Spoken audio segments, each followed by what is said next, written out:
여러분 안녕하십니까? 오늘은 제7강 44페이지 42번 문제입니다. 42번 문제는 부동산 경매를 묻고 있는데 물론 부동산 경매와 관련해서도 한 문제 정도 나올 수 있습니다. 42번 보시면 부동산 경매에 있어서 배당에 참여할 수는 없으나 낙찰자가 항상 인수하는 권리로 가장 알맞은 것은 이렇게 돼 있죠? 그거는 낙찰자가 항상 인수하는 거를 우리는 인수주의다 그래요. 인수해야 되는 것은 첫 번째 유치권입니다. 두 번째는 예고등기. 근데 예고등기 제도가 개정이 돼서 폐지가 됐어요. 유치권도 요번에 개정이 됩니다. 이거 알아야 됩니다. 그 다음에 뭐예요? 법정 지상권이죠. 이런 것들은 낙찰인이 인수를 하셔야 돼요. 그래서 권리 분석을 해서 금액이 더 많으면 낙찰을 포기하든가 하셔야 됩니다. 자, 그럼 우리가 물권 하면 물건을 직접 집에서 이끌어놓는 배타적인 권리로서 물권 법정주의에 따라서 8가지를 얘기하는 겁니다. 물권 하면 물건을 직접 집에서 이끌어놓는 배타적인 권리를 말하는데 그거는 8가지가 있어요, 여러분. 그 물권은 특정되고 독립한 물건을 지배해서 이끌어놓는 배타적인 권리를 말합니다. 그럼 물건은요, 유체물 및 전기, 기타 관리할 수 있는 자연력을 말한다 이렇게 돼 있어요. 그리고 부동산과 동산으로 분류합니다. 그리고 주물과 종물로도 분류해요. 그리고 원물과 과실로도 분류해요. 과실은 천연 과실과 법정 과실이 있는 것이죠. 자, 그럼 물권 법정주에 따라 8가지 인정하는데 8가지는 크게 나누면 뭐가 있을까요, 여러분? 그거는 크게 나누면 점유권과 분권이 있는 거예요. 점유권은 권한이 없어도 권리가 없어도 계약이 없어도 물건을 사실상 지배했을 때 인정하는 권리고, 분권은 점유하는 것을 정당하게 하는 권리예요. 권한에서 인정되는 권리예요. 그럼 이 분권은 크게 나누면 완전한 물권이냐 제한된 물권이냐 이렇게 나눠요. 자, 물권이라는 것이 특정되고 독립한 물건을 직접 집에서 이끌어놓는 배타적인 권리인데 지구상에 있는 물건을 부동산과 동산으로도 분류할 수 있습니다. 그럼 부동산 등의 물건을 지배하는 권리 중에 점유권과 분권으로 나누는데 점유권은 권한이 없어도 사실상 지배하는 거예요, 여러분. 분권은요, 권한, 점유하는 것을 정당하게 하는 권리, 권한에서 인정되는 권리인데 그건 두 가지로 나눠요. 완전한 물권이냐 제한된 물권이냐. 완전한 물권은 부동산 등의 물건을 사용, 수익, 처분을 다 할 수 있으면 완전한 물건인데 내가 내 물건 부동산을 갖고 있다 그럼 사용수익 처분을 다 하죠. 그래서 결국은 소유권을 얘기하는 거죠. 점유권이라는 것은 물건에 대한 사실적인 지배, 권한이 없어도. 소유권은요, 권한에 의해서 내가 내 물건을 사용, 수익, 처분할 수 있는 권리를 말합니다, 여러분. 그러면 제한된 물건은 주로 사용 수익만 한다 그러면 줄여서 용익 그러는 거죠. 그래서 제한 물건은 주로 사용 수익만 하고 완전하지는 못해. 용익 물건으로 나누고 처분 가치, 교환 가치, 담보 가치를 지배하면 담보 물건이다. 이렇게 하는 거죠. 그러면 용익 물건은 뭐가 있느냐? 지상권이죠, 지상권. 그리고 지역권이죠. 그리고 전세권이죠. 전세권은 소속이 물권이지만 임대차 계약에 한 임차권은 소속이 채권임을 주의하시기 바랍니다. 물권은 특정되고 독립한 물건을 직접 집에서 이끌어는 배타적인 권리 8가지고 채권은 특정인이 다른 특정인에게, 권리자가 의무자에게 일정한 행위, 급부를 청구할 수 있는 권리를 말하는 거죠. 자, 담보물권은 뭐 얘기하는 거예요? 바로 유치권, 질권, 저당권 얘기하는 거죠. 바로 여기서 나온 겁니다. 바로 여기서 유치권. 그리고 법정지상권도 여기서 나온 겁니다. 법정지상권. 그래서 경락인이 경매를 받았을 때 인수해야 되는 권리는 이거 3개인데 유치권도 개정이 됐으므로 이거 주의하셔야 되고, 예고등기도 앞으로 폐지가 되니까 주의하셔야 되고, 결국 법정지상권만 남았습니다. 따라서 개정 전에 의하면 아직 완전히 개정은 안 됐어요. 입법 예고가 된 상태라 42번은 정답 4번으로 골라야죠. 4번. 저당권, 전세권 나와있죠? 그럼 여기서 담보 물권의 공통된 성질을 통일성이라고 그래요. 공통적으로 가지고 있는 성질은 뭐가 있대요? 경매권, 우선 변제권, 별제권, 부종성, 수반성, 불가분성, 물상, 대위성, 이게 있어요. 그 중에서 누가 경매를 신청할 수 있느냐? 소유권 안 되죠? 점유권 안 되죠. 소유권 안 되죠. 지상권 안 되죠. 지역권 안 되죠. 전세권은 물권인 전세권은 전세권자가 경매를 신청할 수 있어요. 전세권 설정자, 부동산 소유자가 계약기간이 만료가 돼도 전세금을 반환하지 않으면. 그러나 유치권 경매 신청할 수 있죠. 질권 경매 신청할 수 있죠. 저당권자 경매 신청할 수 있죠. 그러면 우선 변제, 여기서 우선 변제라는 것은 경매 절차에서 배당 요구서를 제출해서 배당을 받는 건데, 전세권 우선 변제권 있죠. 유치권 없죠. 질권 있죠. 저당권 있죠. 그래서 유치권만 우선 변제권이 없다는 겁니다. 그러나 경락인에게 공사대금증을 안 주면 대항할 수 있으므로 사실상의 우선 변제권이 있다. 또 간이변제 충당권 이런 것이 있으므로 사실상의 우선 변제권은 있다. 그러죠?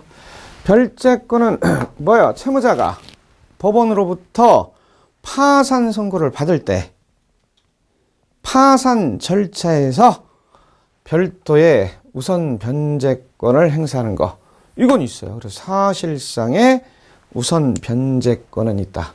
별제권 있습니다. 별제권은 다 있어. 별제권은 다 있습니다. 별제권은 저당권만 있는 게 아니에요. 유치권도 있다고. 별제권이라는 건 뭐예요? 별제권 파산 절차에서 파산 선고를 받았을 때 채무자의 파산 선고 절차에서 채권자가 별도의 우선 변제권을 행사할 수 있는 권리, 전세권도 있어요. 전세권. 그래서 세입자에게 유리한 것은 임차권 설정 등기가 아니라 바로 전세권에 의한 전세권 설정 등기임을 주의하시기 바랍니다, 여러분. 자, 그 다음에 부종성은 뭐예요? 부종성.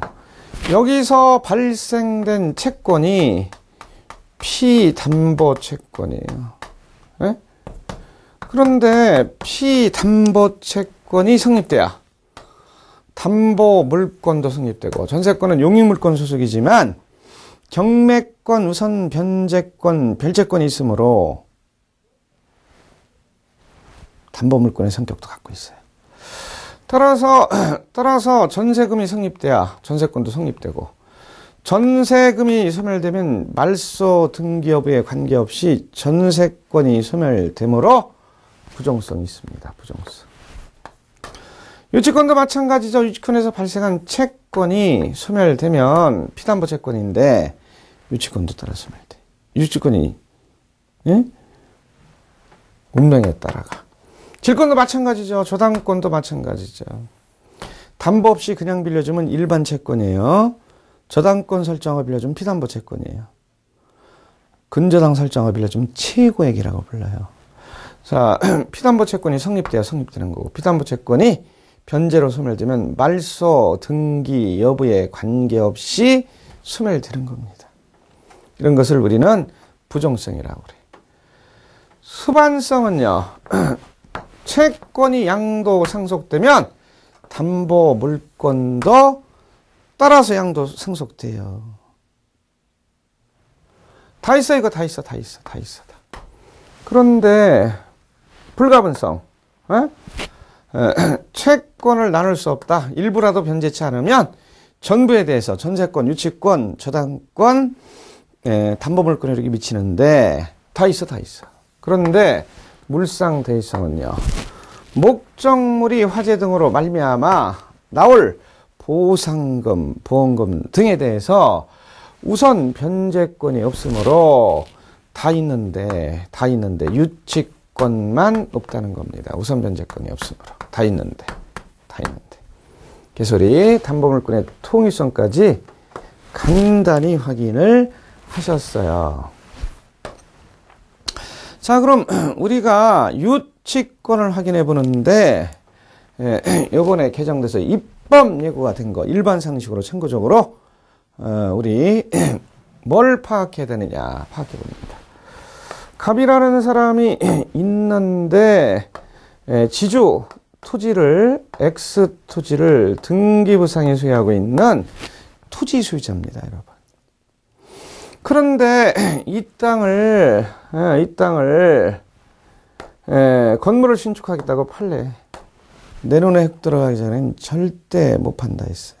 차라리 건축업자를 시행사을에게 내 땅에다 건물을 신축해달라. 그러면 세를 주겠다 그랬더니 좋대.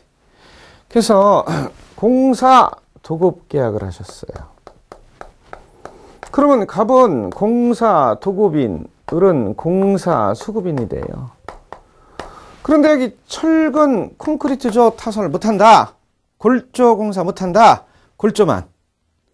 철근 콘크리트조만. 작업반에게 다시 줬어요. 그럼 우리는 하 도급 계약이다 그러는 거죠. 하 도급인, 하 수급인 부르는 거죠. 그럼 이때 갑과 을 사이에 만약에 10억짜리 공사다. 10억에 보수를 지급하겠다는 도급 계약이야. 그러면 이때 건축업자 시행사는 1회 완성. 1회 완성은 뭐죠? 건물을 완공, 신축하겠다는 계약이죠. 그런데 완공, 신축을 했음에도 불구하고 계약금, 중도금, 자재대금은 나왔는데 잔금 10억이 계속해서 안 나와요. 안 나오면 어떻게 할 수 있어? 그렇죠. 첫 번째, 저당권 설정 청구권을 행사할 수 있습니다. 계속이다 저당권 설정하면 돼, 건물에다가. 근데 저당권 설정 안 해줘요. 안 해주면 공사잔대금 10억 못 받았다, 5억 못 받았다. 그럼 어떻게 하면 돼? 그 실력 행사에 들어가서 유치권을 행사하시면 돼. 따라서 건물의 인도를 거절하고 계속 점유해서 공사 잔금 5억을 안 줬다. 5억 지급 시까지 유치권을 행사할 수 있는 권리입니다. 따라서 유치권이라는 것은 법정 담보물권이냐 약정 담보물권이냐 이렇게 물었을 때 법정 담보물권입니다. 유치권 계약은 존재하지 않습니다. 따라서 채권이 발생되면 채권자는 채무자의 목적물을 점유해서 인도를 거절하는 겁니다. 따라서 유치권은 부동산, 유치권은 등기하지 않는 겁니다. 따라서 경매를 신청할 수는 있으나 우선 변제, 배당은 받을 수 없어요. 순위가 없기 때문에. 1번 근저당, 2번 저당권은 순위가 있잖아. 점유를 안 해도. 그러나 여긴 점유만 해야지 등기 순위가 없는 겁니다. 유치권이라는 건 여러분. 그러면 이때 우리가 파악할 건 뭐예요? 그렇죠. 약정 담보물권이다. 그런데 경매 절차에서 병이라는 사람이 이 건물을 경락을 받았다. 그랬더니 공사 대금이 또 있다는 거예요. 누구예요? 가장 유치권자. 이런 분들 때문에 많은 문제가 있었어요. 그래서 앞으로 등기가 안 된 것은 뭐를 행사할 수 있고 유치권을 행사할 수 있으나 등기가 된 것은요, 즉 소유권 보존 등기에서 등기가 됐을 때는 유치권을 행사할 수 없도록 이번에 개정이 됐다는 겁니다. 그럼 유치권자, 채권자는 어떻게 하면 됩니까? 그렇죠? 뭐 저당권 설정 청구권을 행사하면 돼요. 공사 금액만큼, 잔대금만큼 저당권 설정해달라고. 안 해주면 어떡할 거야? 임의 규정인데. 안 해주면 그만이죠.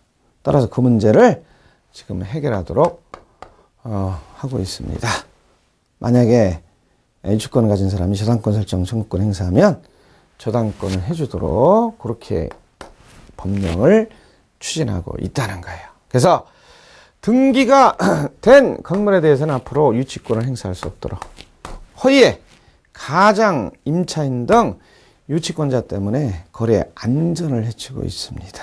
그래서 유치권이 그런 방향으로 개정이 되고 있어요. 그래서 등기 부동산에 대해서는 유치권을 폐지하고 저당권 설정 청구권으로 대신하고, 등기된 부동산 특례에 대해서 등기된 부동산 유치권을 행사하지 못하지만 저당권 설정을 해주도록 이렇게 추진하고 있어요. 그게 45페이지 중간 부분에 나와 있죠. 그래서 우리 유치권은 인수하는 겁니다. 유치권은 인수하는 겁니다. 자, 그럼 여러분들의 이해를 돕기 위해서 우리 간단히 파악을 하기로 합니다. 자, 갑이라는 사람이 있는데 여기 X 건물을 등기부상에 소유하고 있어요. 그런데 누구, 그렇죠, 건축업자, 시행사, 을에게 건물 소유자가 공사 잔금을 안 줬어요. 그러면 전에는 등기를 하던 말던 개정 후에는 등기 안 된 건물에 대해서만 목적물을 공사 잔대금에서 점유하고 유치권을 행사하도록 하고 있습니다. 그래서 공사 잔대금 5억을 안 줬다. 5억 줄 때까지 목적물의 인도를 거절하고 유치권을 행사할 수 있어요. 유치권 행사는 목적 부동산을 점유하는 겁니다. 등기는 안 하는 겁니다. 그렇죠? 실력 행사에 들어간 거예요. 그런데 실력 행사에 들어간 시점은 언제냐? 1월 달에 1월 달. 그런데 소유권 보존 등기한 다음에 누구한테, 제3자인 병에게 1번 저당권 근저당을 5월 달에 설정해주고 또다시 2억을 빌리셨다는 거예요.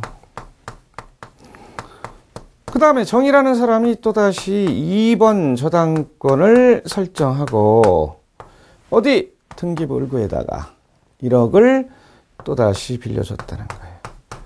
그래서 이 건물에는 누구? 세 분의 채권자가 있어요. 유치권자를 1번 저당권자 병, 2번 저당권자 정.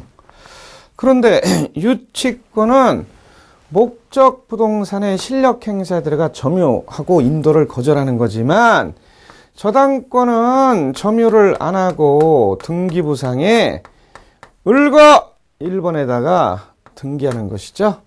여기도 점유를 안 하고 등기부상의 지배, 관념상의 지배를 하는 것이죠. 관념상의 지배. 그런데 여기도 돈 안 주고 공사 잔금은 만약에 3억이다 이렇게 볼까요? 여기도 안 주고 여기도 안 줘. 계속해서 안 주니까 2번 저당권이 부동산 소재지 관할 지방법원에 경매를 신청해 버렸어요, 여러분. 그러면 경매를 신청했을 때 1번 유치권 1월 달에 설정한 거. 요건 소멸되는 거예요, 안 되는 거예요? 1번 저당권은 소멸됩니까, 안 됩니까? 2번 저당권은 소멸됩니까, 안 됩니까? 에? 경매를 신청했을 때. 부동산 수재지 관할 지방법원. 저당권 설정된 게 기초에서. 에? 그러면 이때 소멸 안 되죠. 소멸되죠. 소멸되죠. 따라서 1순위로 배당 요구서를 제출해서 우선 변제 배당을 받을 수 있고 2순위로 우선 변제 배당을 받으시면 되는 거예요. 내가 1월부터 점유를 시작해서 내가 1번 저당권이야. 1번으로 내가 우선 변제 배당 받을 거야 하고 배당 요구서를 법원에 낼 수 없다는 거예요. 그걸 우리는 뭐라고 그래요? 유치권자는 우선 변제권이 없다. 따라서 물상 대의성도 행사할 수 없다. 건물이 화재로 불타버렸을 때 보험금에 대해서 우선 변제권을 행사할 수 없어. 그러나 저당권은 돼. 이거 파악하시면 이해가 손쉽게 되는 겁니다. 유치권. 머리털 나고 유치권 처음 들어 모르겠어 이런 분도 있더라고요. 일반 상식으로도 여러분들이 파악하셔야 돼. 그러면 경매 절차에서 누가 무라는 사람이 최고가를 써내서 최고가를 써내서 경락을 받으셨어요. 그러면 이때 무라는 사람이 이 건물을 내가 경매 절차에서 경락을 받았으니까 건물에서 나가시오 하고 건물에 인도, 명도, 반환을 청구하면 유치권자는 뭐 할 수 있어? 그렇죠. 건물이 누구 소유인지 몰라도 최종 소유자가 나한테 공사 잔대금 3억을 안 주면 못 나가 하고 경락인에게 뭐 할 수 있다? 유치권을 주장할 수 있는 겁니다. 따라서 경락인은 유치권에 대해서 경락인은 뭐에 대해요? 그렇죠. 요 공사 금액을 뭐에 대해 인수해야 돼요. 그거를 갖다가 시골 어른들은 뭐라 그래요? 끌어안는다고. 끌어안아야 돼.